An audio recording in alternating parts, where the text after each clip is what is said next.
Permítame que dedique simplemente 30 segundos, que no son de simple cortesía, sino que es el reconocimiento debido a lo que siento en este momento, para expresar, en primer lugar, mi agradecimiento a Euskaltzaindia, a los organizadores de estas jornadas, por haber tenido la amabilidad de invitarme a estar aquí y proporcionarme la satisfacción de compartir con todos ustedes unas jornadas en las que vamos a estar hablando de temas que nos preocupan a todos.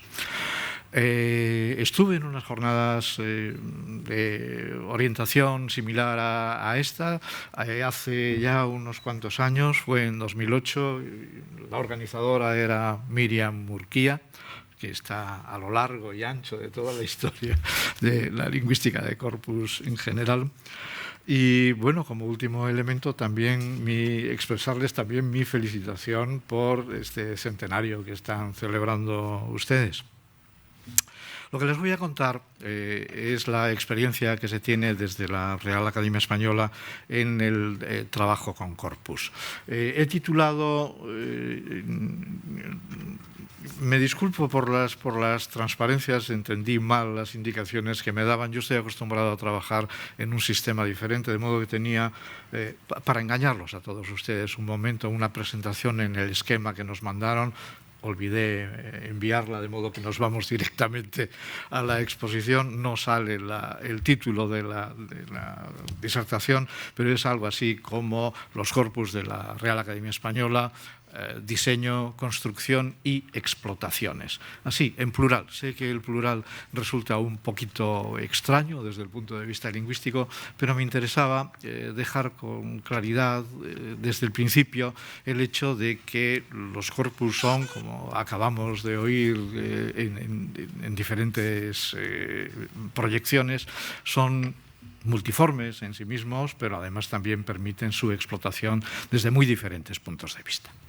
Bueno, pues un poco de historia, ¿verdad? Porque es irremediable hacerlo en estas circunstancias. La historia de los corpus en la Real Academia Española va con, bueno, es tardía. Es bastante tardía, prescindiendo de esas diferencias en los momentos en que se ponen en marcha y se logran los primeros jalones, los primeros hitos. Va pues más o menos como en tantas otras lenguas, pero para que tengan los datos fundamentales, yo creo que lo que se puede resaltar es que en febrero de 1994, como tienen ustedes ahí en la transparencia, la Academia decidió celebrar unas jornadas técnicas sobre formas de reunir materiales, digitalización, corpus, fichas, ficheros, diccionarios, etcétera, etcétera. Y a esas jornadas asistió como figura fundamental Bernard Quemada, que traía toda la experiencia de haber hecho de haber montado toda la parte, incluida la digital, del Trésor, que era en aquel momento un proyecto estrella.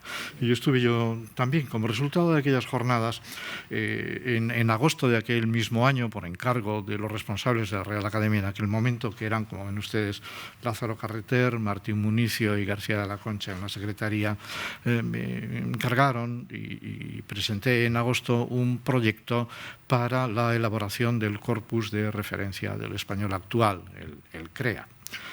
Lo aprobaron enseguida y los primeros resultados que obtuvimos del CREA, vistos desde hoy verdaderamente elementales, muy superficiales, elaborados con soft público. Da un poquito de vergüenza, pero en fin, entre amigos se pueden contar estas historias, ¿no?, de cómo trabajábamos en aquel momento, porque veo que las historias son comunes.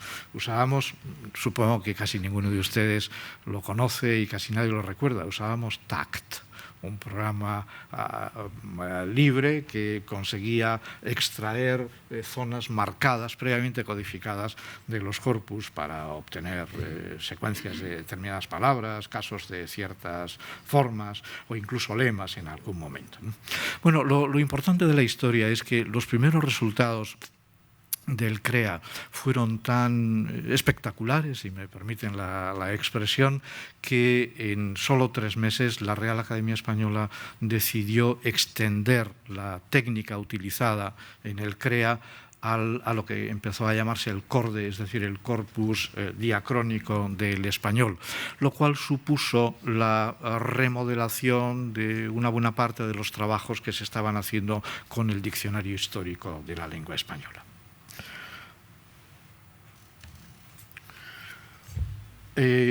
Por tanto, el trabajo empezó tarde, como ven ustedes, les he hablado en 1994, 1995, bueno, vamos con cierto retraso con respecto a muchos otros proyectos, pero nos dimos bastante prisa en esos tiempos, de modo que ya en 1998, aprovechando la inauguración de la primera versión de la página web de la Academia, conseguimos poner las primeras versiones, tanto de CREA como de CORDE, a disposición de todas las personas interesadas.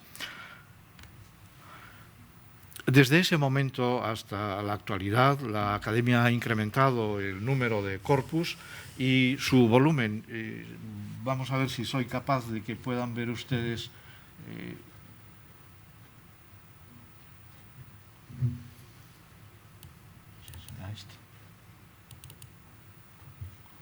Y para ampliarlo era control L. Sí, sí. Bueno, ahí tienen ustedes la situación actual. Miriam, perdona, es que yo no leo cosas de...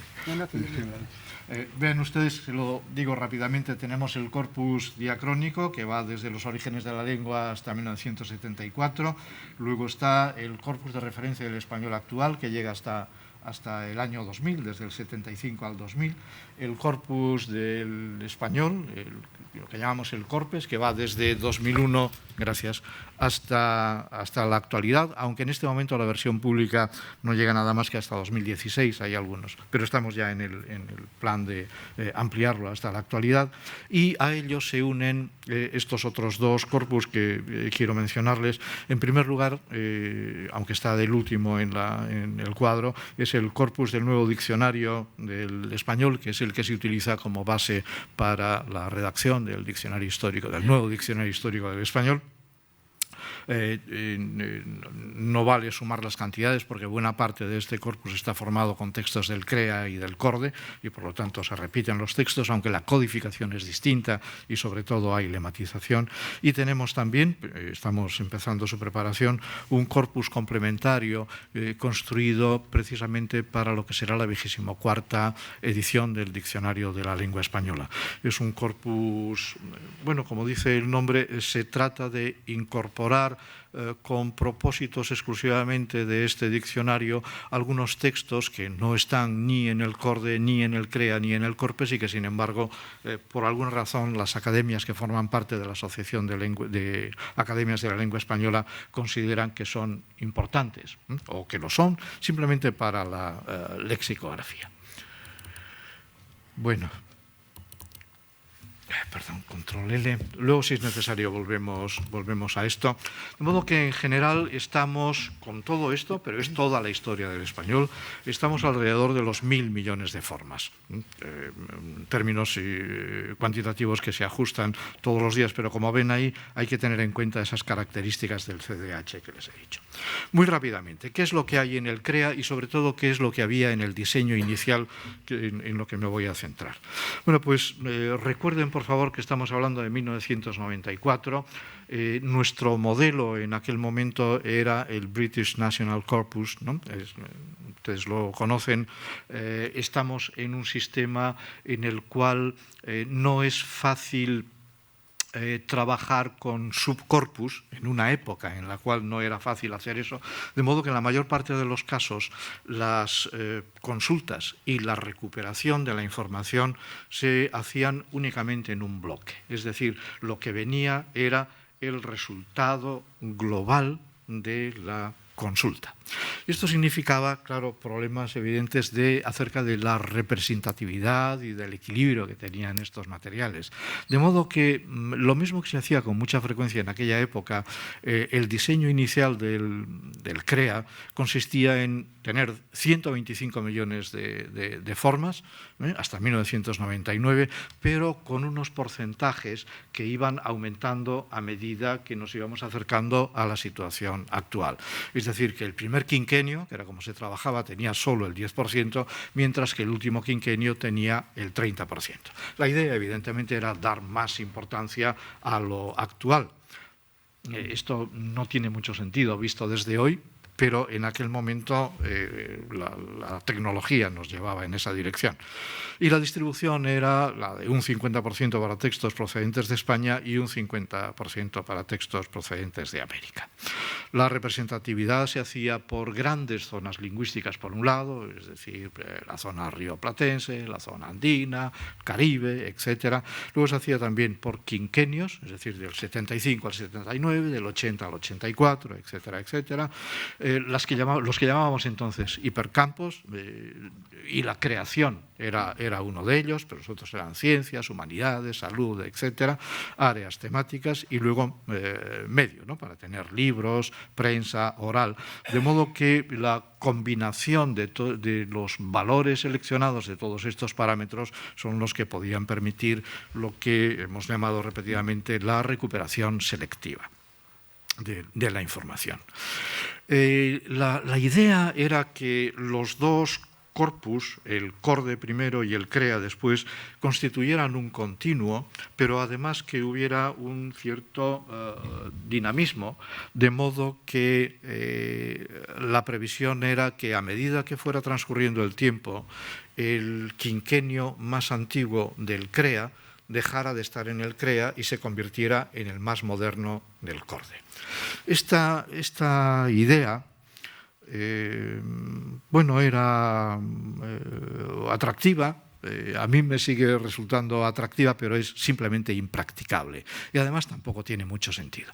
En primer lugar, como les he dicho, por el hecho de que la lingüística de corpus ha cambiado considerablemente, no interesan tanto las frecuencias ni las características generales que tiene una palabra o una expresión en la totalidad de un corpus, sino que lo que cuenta es más bien las características diferenciales, ¿no? Es decir, qué es lo que pasa en este país frente a lo que sucede en este otro, en este tipo de texto frente a este otro, etc.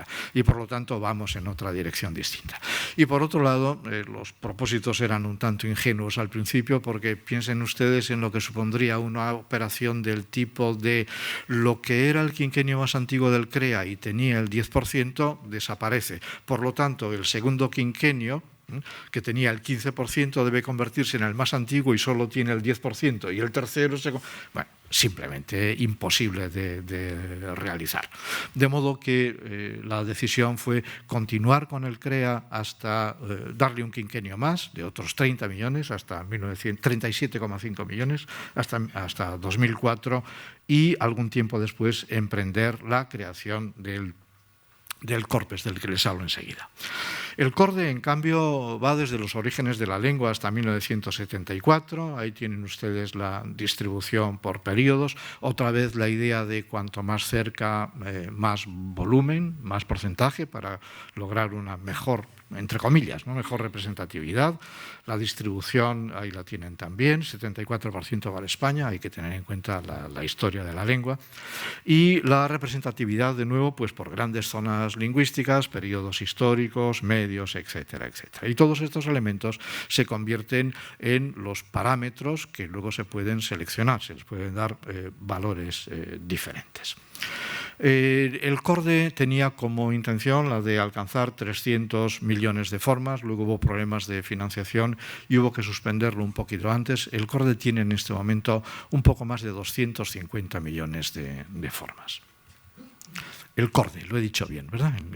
El histórico. Ahí tienen los reajustes en el plan inicial y nos vamos al CORPES 21. Tiene, claro, una concepción evidentemente mucho más moderna, también más ambiciosa en cuanto al volumen de los textos, de modo que el diseño es que este corpus tendrá 25 millones de formas por cada uno de los años del siglo XXI a medida que vayan transcurriendo. Y una distribución general que atribuye el 70% a los países americanos y el 30% a España. Por tanto, es, como ven, un corpus abierto en cierto sentido, es abierto en tanto que va a seguir incorporando textos a medida que pase el tiempo, y es, visto desde otro ángulo, un corpus cerrado, en tanto que todavía no hemos conseguido hacerlo, pero lo haremos, espero que el año que viene, los años más antiguos se irán cerrando. Es decir, no entrarán más textos, con lo cual no se puede decir que el corpus vaya a ser cerrado, pero sí que un determinado periodo será estable, será fijo, ahí no habrá cambios y por lo tanto todo eso que se dice de la reproducibilidad, etcétera, etcétera, podrá hacerse con mayor comodidad que en este momento.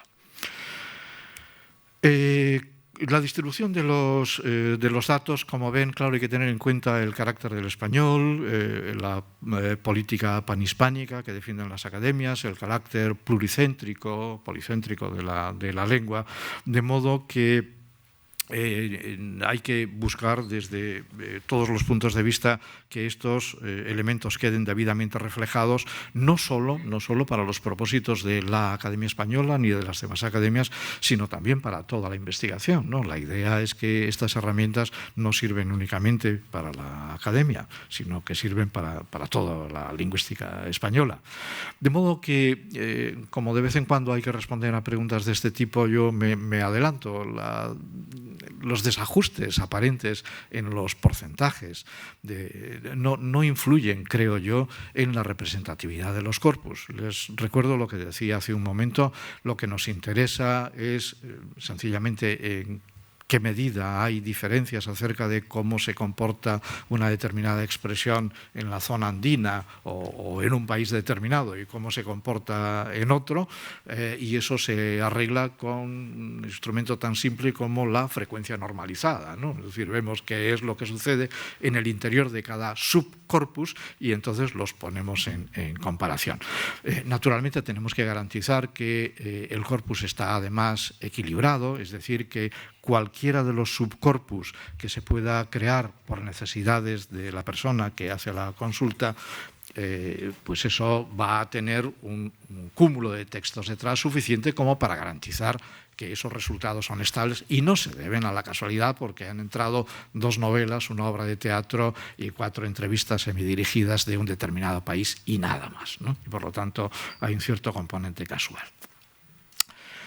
En cuanto al sistema de consultas, creo que puedo decirles que, bueno, a veces no, casi siempre, ¿no? Los retrasos tienen luego alguna ventaja, de modo que el hecho de que la Academia hubiera llegado bastante tarde a todo este mundo tuvo una cierta compensación en el poder analizar las experiencias ajenas y también entrar en un momento en el que la situación acerca de los recursos informáticos eran ya un poco distintas, ¿no? De modo que uno de los elementos importantes que creo que tengo que destacar es que desde siempre todas las versiones de los corpus de la Academia se saltaron todas aquellas zonas de están en una máquina determinada, hay que venir a este lugar, etc. Lo pusimos en la web desde el principio. Estamos hablando de 1998, lo cual supuso una enorme descarga de trabajo y también un considerable aumento de las posibilidades de acceso, porque lo único que se pedía en aquel momento era que la persona que hiciera la consulta tuviera acceso a Internet y tuviera un navegador, bueno, que no estuviera absolutamente envejecido, ¿no? Nada más que eso. De modo que todo el resto lo hace nuestro servidor y la gestión de cómo llegan las respuestas, si se imprimen o no, cómo se presentan, etcétera, es una cuestión que corre a cargo del navegador correspondiente.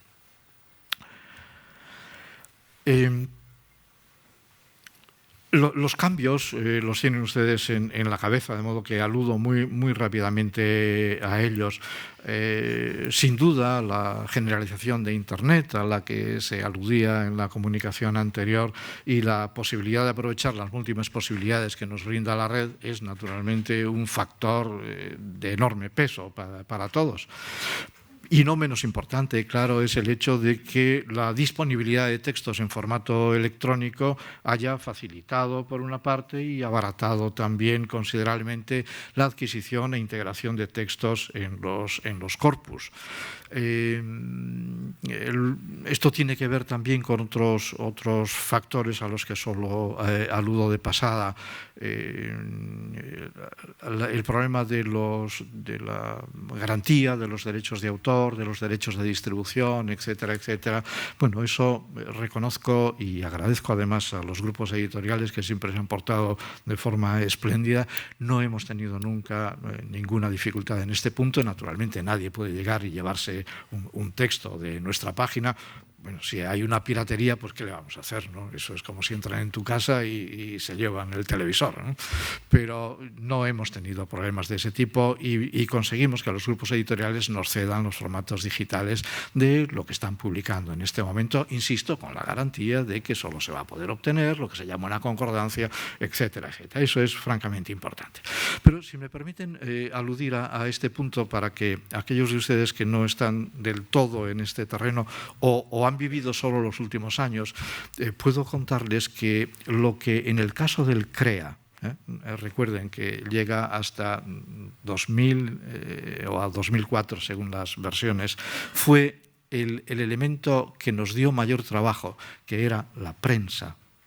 Porque introducir a través de un escáner, un OCR, los periódicos, recuerdan ustedes aquellos formatos enormes de periódicos, bueno, era un trabajo terrible, tanto que ahora que ya la historia ha pasado mucho, les puedo confesar que llegó un momento en que recurrimos a un conversor voz-texto para introducir los textos de prensa dentro del CREA, porque manejar aquellas páginas, 5 columnas, pies de fotos, etcétera, bueno, era un trabajo absolutamente imposible, muy frustrante. Bueno, pues pueden ustedes comparar las dificultades de la prensa en aquel momento con el hecho de que si nos vamos esta tarde y nos situamos delante de nuestra computadora, en un par de horas, a través de prensa digital, podemos conseguir un corpus de 20 o 25 millones con toda facilidad. Es decir, que lo que era lo más difícil en el CREA se ha convertido en la parte más sencilla en el Corpes y en todos los corpus que se montan en este momento. Hay otro factor que me interesa. El CORDE tenía unos requisitos de tiempo muy fuertes, había que conseguir muchos textos en poco tiempo. De modo que lo que hicimos fue contar con equipos externos situados en varias universidades de España y de América y también la colaboración con algunas academias. Mediante convenios de investigación, de modo que se les encargaba la codificación de un determinado bloque de textos, ellos lo hacían y a cambio de eso, bueno, pues la academia les pagaba tanto por palabra, ¿no? De modo que palabra entregada, céntimo de euro recogido. Este procedimiento tiene, claro, ventajas de tipo organizativo y también de tipo económico, piensen en todos los factores laborales, pero sobre todo, y esto a mí me interesaba mucho, incrementó considerablemente la colaboración de la Academia Española con grupos de investigación. Eso es para mí es importante y para la academia también. Y además ha contribuido, creo yo, a la creación de estándares de codificación, anotación y lematización a lo largo y ancho de todo el mundo hispánico. En cuanto a las explotaciones, y entramos ya, creo que me quedan 13 minutos, la existencia de recursos textuales supone que estén a disposición de todas las personas interesadas, supone un enorme salto hacia adelante en todo lo relacionado con la investigación lingüística. La parte más mecánica, la parte menos gratificante de cualquier investigación, la que hemos tenido que hacer los lingüistas que tenemos ya una cierta edad, se puede realizar ahora de forma mucho más rápida, mucho más cómoda y también mucho más segura, en tanto que tenemos acceso a un cúmulo de datos considerablemente mayor. Y dado que los corpus son representativos y están equilibrados, al menos hasta donde es posible, todos los proyectos académicos, todos los proyectos de ASALE encuentran precisamente en los corpus los datos que necesitan para las obras de referencia, el diccionario o la nueva gramática de la lengua española, para las recomendaciones normativas que se consideren adecuadas en cada momento, y aquí entra el DPD, el servicio de consultas, la ortografía, el libro de estilo de la lengua española. Es decir, que las dos grandes zonas, los dos grandes ámbitos en los que hay que moverse, eso queda facilitado por la existencia de los corpus, como hemos oído también hace un momento. Unos cuantos ejemplos acerca de cómo se explota esto, al menos en la perspectiva de la academia. En la macroestructura del DLE, o sea, del Diccionario de la Lengua Española, los corpus proporcionan un inventario de lemas distinto al que figura habitualmente en los diccionarios. Casi siempre mejor, me atrevo a decir. Casi siempre, no siempre, pero hay que tener en cuenta las diferencias que existen entre ambos enfoques y, por lo tanto, el hecho de que las perspectivas distintas y los diferentes modos de acceder a los datos pueden explicar estas diferencias. Joaquim Rafel, que estará aquí mañana, escribió con Gusán Solé hace unos años un trabajo que a mí me llamó mucho la atención, que era, no sé si el mañana lo mencionará, pero era la comparación entre el lemario, digamos, de la tradición lexicográfica catalana, que es espléndida, como saben ustedes, y el lemario que ellos obtenían de un corpus relativamente pequeño. Y los resultados eran, de entrada, descorazonadores, porque las coincidencias eran muy bajas, muy bajas. Si recuerdo bien, un 30 y algo por ciento.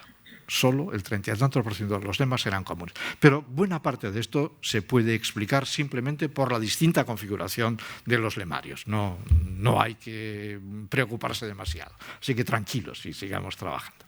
Pero sobre todo, los corpus permiten tomar decisiones acerca de factores como, por ejemplo, la conveniencia o no de incluir una determinada palabra, puesto que proporcionan datos sobre su frecuencia general, la dispersión por países, tipos de textos, épocas, etc.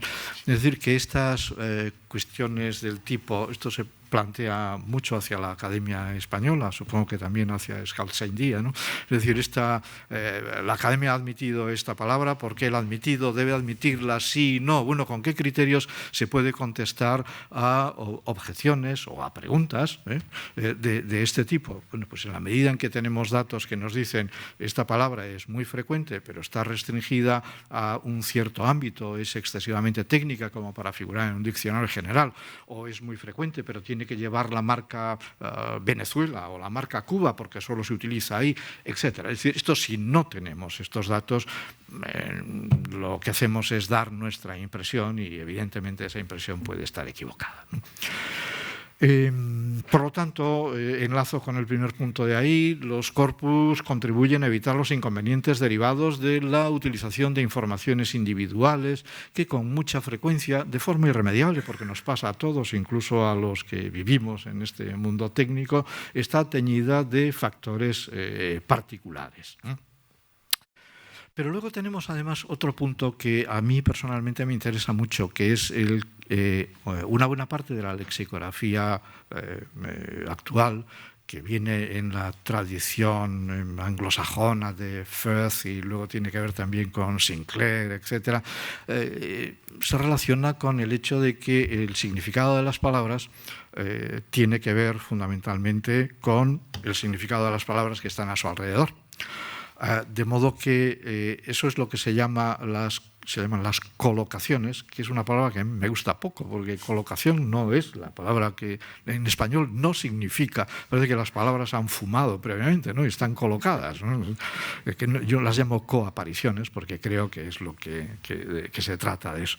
Bueno, las coapariciones son un elemento fundamental y es muy fácil convertirlas, sobre todo si, como se hace en el corpus, las coapariciones van no por formas, sino por lemas, y se pueden utilizar los parámetros organizadores del corpus, es decir, puedo obtener las coapariciones del lema X en tal país y frente a eso las coapariciones de ese mismo lema en este otro país. Bueno, las coapariciones proporcionan inmediatamente para los lexicógrafos una idea bastante clara de cuáles pueden ser las acepciones, las grandes acepciones de una determinada palabra. Esto es algo a lo que se está tendiendo, con lo que estamos trabajando en la organización de lo que será la 24ª edición del diccionario. Así que, gracias a los corpus, los equipos lexicográficos obtienen información fiable acerca de la distribución de las palabras, de sus usos, de modo que es posible aspirar también, no les oculto que las marcas de los diccionarios, y en concreto del diccionario de las academias, es uno de los elementos más necesitados de revisión. Bueno, pues con unos corpus bien construidos, la posibilidad de decidir si aquí corresponde una marca de un determinado país, o técnica, o despectivo, bueno, esto responde a los usos reales o no. De modo que estamos con un marco congruente y que además se basa en los datos reales. Y por último, me parece, los corpus facilitan también la incorporación de ejemplos reales o basados en ejemplos reales a las entradas, en lugar de los ejemplos construidos que, ya saben ustedes, tienen defensores y hay que atender a todos los aspectos, pero en general tienen no muy buena fama, ¿verdad? Porque pueden ocultar ciertas realidades. Uno de los factores importantes con los que ha habido que trabajar en estos años, no solo en los proyectos lexicográficos de la Academia Española, es el hecho de que la lexicografía electrónica ha supuesto, entre otras cosas, el paso de un mundo en el cual el universo de los lexicógrafos estaba constituido por un cajón que tenía 50, 200 o 500 fichas, que eran el resultado de una selección hecha con unos determinados criterios, a veces discutibles, a un universo en el cual la recuperación de todos los casos de un determinado lema proporciona, en casos corrientes, no casos exagerados, pues proporciona 2.500, 3.000, 5.000 ejemplos que hay que examinar. De modo que en una especie de aceptación de culpabilidad e intentos de poner remedio y de contribuir a que los equipos lexicográficos sean más felices, hay una buena línea de desarrollo de herramientas lexicográficas, herramientas computacionales que facilitan el trabajo de los lexicógrafos. Les menciono ahí como simplemente un ejemplo el Sketch Engine, que es capaz de proporcionar de forma automática una especie de perfil de cada una de las palabras. La mayor parte de ustedes lo conocen y por lo tanto lo dejo en esa referencia, pero es importante el tener la idea de que no es simplemente donde yo tenía 200, ahora tengo 2.000 o ahora tengo 20.000. Eso es así, pero gracias a que ahora tengo 20.000, para poner un número duro, difícil de aceptar, ¿verdad? Para la redacción de una entrada, gracias a que hay esas 20.000, insisto, hay procedimientos automáticos que me pueden facilitar una buena parte y darme de forma automática un trabajo que naturalmente yo como lexicógrafo tengo que revisar. Con eso no se publica la entrada, pero no es necesario mirarlas todas, y a cambio de eso puedo obtener, por ejemplo, indicaciones rápidas razonablemente fiables acerca de, por ejemplo, el régimen verbal, por mencionar únicamente algunos temas que a mí me han preocupado en algún momento, o las restricciones selectivas en las combinaciones de elementos, sujetos y predicados, por ejemplo. Piensen en cómo se monta esta parte en un diccionario. Con mucha frecuencia las indicaciones están provocadas por un ejemplo determinado, por dos ejemplos determinados. Luego la realidad es muy cambiante. El entorno sintáctico de sustantivos y adjetivos y docenas de temas de este tipo que ustedes conocen por lo menos tan bien como yo y probablemente mejor que yo. La fraseología, que es una derivación de lo que les decía hace un rato, es una de las ventajas más destacadas habitualmente en la valoración de los corpus en general y, por lo tanto, un elemento importante en el trabajo lexicográfico. Y hay aquí la posibilidad de diferenciar dos aproximaciones que tienen mucha tradición en la lingüística de corpus. Hay una orientación que se llama investigación basada en corpus y una investigación guiada por corpus. En una de ellas lo que hacemos es someter nuestras hipótesis al contraste con los datos que encontramos en un corpus. En la otra posibilidad, lo que se puede hacer es obtener de los corpus aquellos datos que podemos necesitar. Y permítanme que les muestre, simplemente porque sé que se me acaba, yo no sé, ampliar esto. Bueno, prescindo de los... En el primer caso hay dos cuadros. ¿Ustedes alcanzan a ver lo que hay ahí? Sí, bueno, estupendo. Pues entonces pueden ustedes ver, ese ya no, ¿verdad? Pues, a ver, es una visión de lo que dicen unos cuantos diccionarios del español acerca de las relaciones entre expresiones como de vez en cuando, de cuando en cuando, de vez en vez, etc. Y ahí está el diccionario de la Academia, está el diccionario de americanismos, está el diccionario de Seco, también el de fraseología de Seco, etc. Y en la siguiente lo que tienen es cómo estas expresiones se nos manifiestan. 30 segundos. Bueno, un minuto. 5. Bueno. Si son 5, todavía me puedo entretener un ratito y contarles un par de cosillas que tengo ahí. No, has contado mal. Es muy generosa. Sí, bueno, pues no. Si observan ustedes, por ejemplo, la línea que dice de cuando en cuando, fíjense, en el siglo XIX tiene una frecuencia normalizada de 13,22, pero en este momento tiene una frecuencia de 2,94. Pueden ustedes entender que el diccionario, perdón, que me he equivocado, en el diccionario de la Academia en este momento, para definir de vez en cuando, se remita a de cuando en cuando. Es decir, la preferida es de cuando en cuando y de vez en cuando se define a partir de ella. Bueno, la distribución actual es otra. Eso lo fue en algún momento, de modo que esa decisión está perfectamente justificada por la historia, pero ya no responde a la realidad actual. Y además, si ven ustedes las últimas filas, pueden ver qué es lo que sucede en los corpus con algunas expresiones extrañas por lo menos para mí, como hablante de español. Por ejemplo, de cuanto en vez, que es una expresión que se registra en algunos países, bueno, tiene una frecuencia muy baja, tan baja que aparece en el corpus del español de Mark Davis, el de los 2.000 millones, pero aparece con una frecuencia que, si leo bien, es de 0,0005 por millón.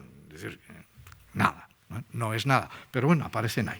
La segunda línea, que es más interesante para mí, desde cierto punto de vista, es la que nos permite analizar un corpus y obtener de él datos acerca de factores en los que no estamos seguros de cómo nos podemos mover, pero que el corpus nos da sorpresas, ¿no? Como otras tantas cosas en la vida. Vean ustedes, si piensan en expresiones, perdón porque algunas de ellas casi todas. Casi todas son malsonantes, pero bueno, esto es lingüística, no es otra cosa. Entonces se me ocurrió que estas expresiones, insisto, malsonantes, casi todas ellas en español, responden todas al esquema del tipo estar, hasta, luego un artículo y luego un sustantivo, ¿no? De modo que, gracias a que los corpus han sido analizados, han sido codificados, han sido analizados morfosintácticamente, el hacer una recuperación de expresiones que respondan a esta estructura sintáctica, ¿no? El verbo estar, luego hasta, esto es forzoso, luego un artículo, no me importa, bueno, un artículo determinado, no me importa cuál, y luego un sustantivo, y no me importa cuál. Es una búsqueda de una enorme potencia, ¿no? Pues lo que ven ustedes que se recupera son algunas expresiones que para mí eran desconocidas, quizá no es el caso de todo el mundo, pero fíjense, por ejemplo, de las más frecuentes es hasta la madre. Ya, se me han terminado. Hasta la madre. Es una expresión que en mi español no existe, pero que es muy frecuente en México. Y es un problema mío, de falta de cultura, de no saber que esto, estar hasta la madre, es lo mismo que yo de estar hasta el gorro, estar hasta las narices, etc. Tiene 25 casos. Les aseguro que los 25 casos responden a este significado. No son del tipo, estuvieron todos y estuvo hasta la madre del novio. No es ese. No es ese, es estar hasta las narices o estar hasta la coronilla, etcétera, etcétera. Naturalmente, esto no es la solución general. Por algún sitio que yo no leo, está hasta la bandera. Claro, hasta la bandera responde a ese esquema, pero no tiene ese significado. Bueno, naturalmente no podemos pretender que una consulta a los corpus nos devuelva la entrada lexicográfica ya hecha. No puede ser. De modo que aquí tiene que venir el experto, tiene que venir el especialista y peinar lo que hay ahí. Pero es una línea de trabajo en la cual aparecen, y además aparecen con su frecuencia, aparecen con su distribución y se pueden obtener cosas del estilo de la que yo les digo, ¿no? 25 casos, 23 de ellos son de México y 2 de ellos de El Salvador, de estar hasta la madre. Bueno, pues se me ha ido, a pesar de la generosidad de Miriam, el tiempo de que disponía. Espero haber sido capaz de proporcionarles una especie de idea general acerca de cómo la Real Academia Española y la Asociación de Academias de la Lengua Española están en este momento trabajando con los corpus y aprovechándolos para intentar mejorar sus productos y que todos los que investigan sobre español tengan una fuente más amplia, mejor y cómoda de obtener datos para sus investigaciones. Muchísimas gracias por su atención.